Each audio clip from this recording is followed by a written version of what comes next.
Scientist and Professor Reinhold J. Schlepper challenges Christian apologist Kevin Hovind. I am confused. Being philosophically consistent and being a very honest person, I'm sure you can tell me where God came from. And in addition, once you've told me where God comes from, please try to clarify how you can figure that a spiritual force can have an impact on a material universe to create it.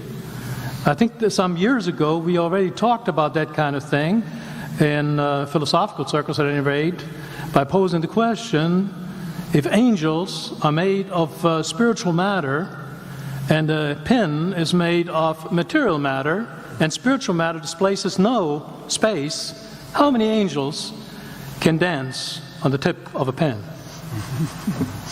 I have a sense of sort of reversal experience here, but please do, go ahead. You got 5 minutes. Now, I just want to know which question. That's all right. You may take the rest of the minutes. We're supposed to do one question at a time. Which one would you like? That was part of the format for the debate. So which question? I want you to fill in the story of the rest of the beginning of the universe. God, spiritual matter, impact on material matter. Okay. So 2 questions. All right. Go ahead. All right, your question, where did God come from, assumes that you're thinking of the wrong, obviously it displays that you're thinking of the wrong God, because the God of the Bible is not affected by time, space, or matter. If he's affected by time, space, or matter, he's not God.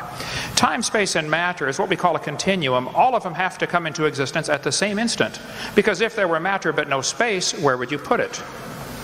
If there were matter and space but no time, when would you put it?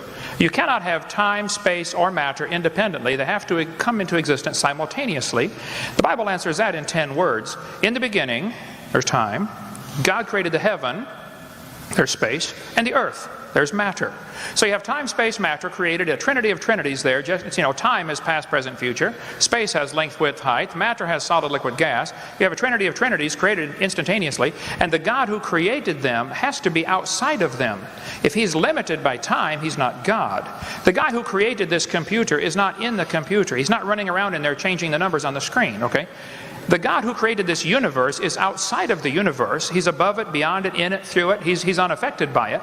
So the concept that a spiritual force cannot have any effect on a material body, well then I guess you'd have to explain to me things like emotions and love and hatred and envy and jealousy and rationality. I mean, if your brain is just a random collection of chemicals that form by chance over billions of years, how on earth can you trust your own reasoning processes and the thoughts that you think?